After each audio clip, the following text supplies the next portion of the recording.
Welcome back to the channel. Today I'm going to be discussing two different books from two different survivors. Those of you who've been following the channel, last summer I was in Cambodia and I went to both the S-21 prison and the killing fields. And on my way out of the genocide prison of S-21, both of these men were there selling their books. I had no idea they were going to be there. I was already up against the clock for when my transportation was leaving to go to the killing fields, so I didn't really even have a chance to speak to them.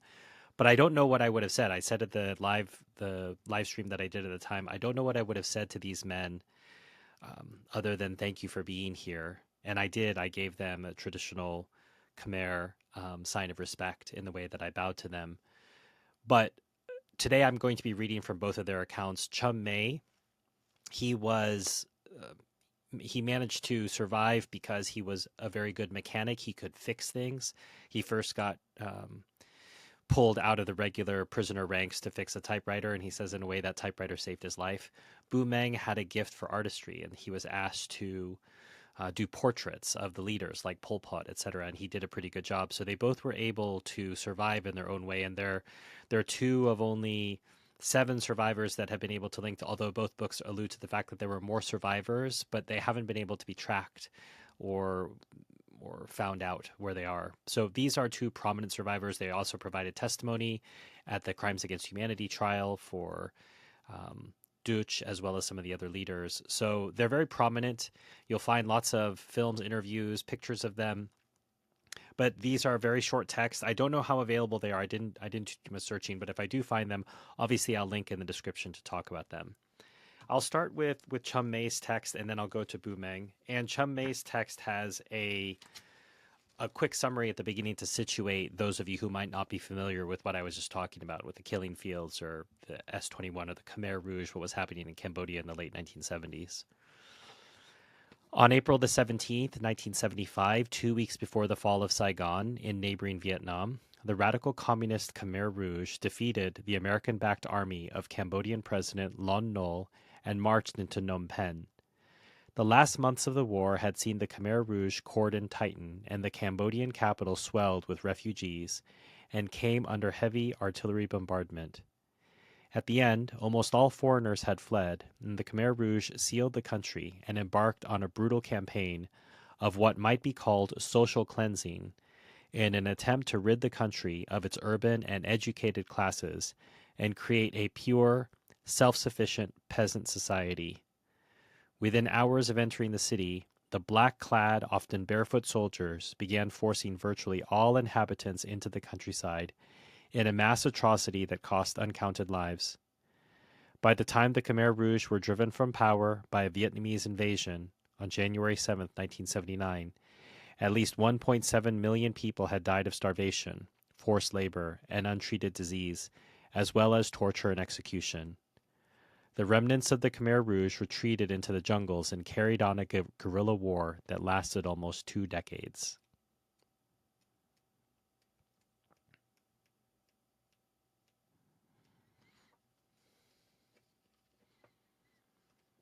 So now I'll read some excerpts from Chum Mey's own account as told to people who helped him write this. Men and women lived separately. Although my wife and I worked not far away from each other, we were not allowed to communicate.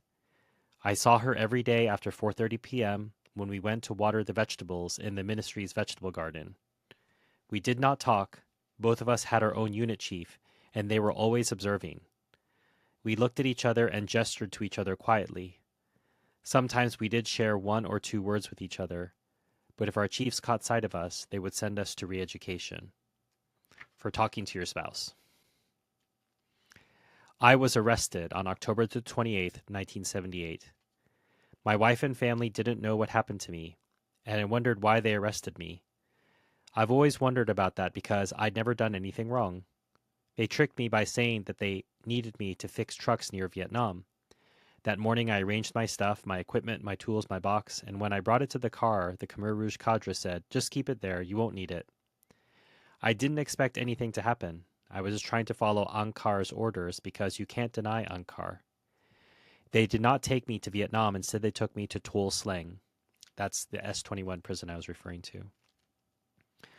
3 people got into the car. Tatim, Tatrai, and me. Lin was the driver. He drove us to a house next to Tuol Sleng. There were Khmer Rouge hiding and ready to arrest us. When we got out of the car, they tied our hands behind our backs, and they used my scarf to blindfold me. They walked me somewhere, and I asked them to please look after my family. I felt so helpless, blindfolded and with my hands tied behind me. I was in the middle of the road, and I said, "Please tell my family I am here." And they kicked me to the ground and pulled me up by the collar and cursed me and said, "Angkar will smash all of you." And you'll learn this at the museum, but smash was this word in Khmer, the translation in English, of just death, destruction, murder. They would always use this term smash, as if these people were nothing. They walked me into a room which is now a reception room at Tuol Sleng. They shackled me, took off my blindfold and handcuffs, and began to measure my height. They took a photograph, and then they took off my shirt and handcuffed me again. Then they blindfolded me again and took me to a small cell and had me sit on the floor with my legs straight out. They shackled my legs and took off the handcuffs and blindfold, and I sat there on the floor and cried, wondering what I had done wrong. It gets worse. He's talking about the torture here. I was mainly interrogated by Seng and Tit. Seng had light skin, half Chinese. Tit had dark skin and curly hair. As far as I could tell, they did whatever they could to get the confession. They took any kinds of answer in order to report to their boss. If they didn't, they might disappear themselves. I heard that Seng later died. It might be that he got an incomplete confession and he was killed as punishment. That's why they did all they could just to get answers. So we had to give them the answers they wanted. They would only be satisfied if we confessed, and they didn't like my answers. Seng and Tit took turns beating me. They beat me until they got tired and sat down, and then they would start beating me again. And the executioner Hor beat me once. That was right near the end. Hor was the deputy chief of interrogation, and he would observe what was going on. I heard him tell the interrogator, "Brother, he isn't answering you. Give him to me, comrade." And he folded up his sleeves on both sides, grabbed a stick, and beat me 50 times. I held up my hand to block his stick, and it broke my little finger. He said, "You aren't answering. When did you join the CIA and the KGB?" He said that if I didn't answer, he would beat me to death. It was Seng who pulled out my toenail, the big toe on my right foot. It was just Seng and me in the room. At first, he had a hard time getting the nail out. He got a pair of pliers and he stepped on my foot and tugged on the nail, but it wouldn't come off. So he twisted it back and forth. It took him a long time, and I bit my lip to try to bear the pain. And then he gave a big tug using all his strength and yanked it out. At first, I thought he was just threatening me, but in fact, he really did it. I think he wanted to pull out the other big toenail too, but maybe because he saw so much blood on the floor, he stopped. After a long time, the toe grew back, but it was different from the big toe on my left foot. And I think he means the toenail. My feeling at that time was that I knew I would be dead. I was really terrified, and I was scared of being electrocuted. Like I said, I could tolerate the pain from being beaten and having my toenail pulled out, but not being electrocuted. That was too much for me. They attached a wire to my left ear, and it was like my head exploded. Cook, cook, cook, cook, cook, cook. I think he's expressing the sort of waves of pain hitting him. My head felt like a machine, and my eyes were on fire. I fell on the floor unconscious 2 times. When I woke up, I started telling them what they wanted to hear. At that point, I couldn't tell what was right or wrong. I was so afraid they would electrocute me again. So I made up stories about serving in the CIA, paying homage to their flag, and doing destructive things like pouring acid on the clothes we were making and breaking sewing needles. We were like animals, not human beings. They gave us ammunition boxes to defecate and plastic boxes for prisoners to urinate. If any of our waste leaked onto the floor, we had to lick it up. That's how we cleaned the floor for them. If we made a sound by moving our legs and the chains rattled, they would come and give us 200 lashes. We got ladles of porridge or watery rice soup without rice, once in the morning and once in the evening. It was just enough to keep us alive. When we asked for water, they would give us just a little bit, and they would beat us if we asked for more. We were starving. If we could catch a lizard or a rat or even an insect, we would eat it raw. We had to do that in secret because we could be beaten for eating. Sometimes when prisoners were brought back from their interrogation, they would lie there moaning, and they would be beaten again for making noise. So no matter how much pain I was in, I remained silent. I started thinking about killing myself, but I had no way to do it. So I'm going to transition from Chum Mey's book to Bou Meng's. And I can't ask if you're enjoying this content, but if you are appreciating learning about this, please consider hitting like, subscribe. It's an easy and free way to support the channel. The hype button as well, whatever that is that it does. Remember, I had said that Bou Meng was an artist. That was part of how he was able to survive. Chum Mey was a fix-it man, was a mechanic. And this is one of the pieces that Bou Meng drew. You can see them when you go to the museum today. They're in much larger size, but you can see how the prisoners were laid out in the cells. And we were able to go to those cells, and while we couldn't imagine what it would be like, we were at least able to have some contact with what we saw, what we were told about. We were able to see that cell and do our best to try to imagine. But even reading these stories, it's hard to imagine. This is a photo of Pol Pot, and it was by doing portraits from these photos that Bou Meng was able to survive, not just of Pol Pot, but of other big party leaders. Both of these men tell more of their personal story leading up to the Khmer takeover. I would encourage you, that's part of why I want you to read their books. I'm focusing on the time they were in prison because they were in prison at the same time. It became colder and colder. All the prisoners slept on the floor. We did not have blankets to cover us. Mosquitoes bit us continuously. Groaning, snoring, and swatting mosquitoes sounded throughout the room. I tried to sleep, but I could not. I was exhausted. I turned my body very often. I was so starving that my stomach began to growl. I was very disappointed with my fate, but I tried to control my heart. The next morning, a cadre ordered all prisoners to take off their shorts in order to have a bath. I did not know how to take off my shorts because my ankle was in the shackles. Other prisoners knew how to do it, however. "Why don't you tell him?" the cadre yelled at an old man close to me. He told me how to take off my shorts. While the prisoners raised up their shorts, a cadre doused us with water. "You guys always keep me busy," the cadre grumbled. Every evening, the security guards checked the prisoners and the room. They were afraid that prisoners could use an object like a nail or spoon to commit suicide, or write a letter that would be thrown outside. Every night I heard prisoners crying out from their cells, "Mother, help me."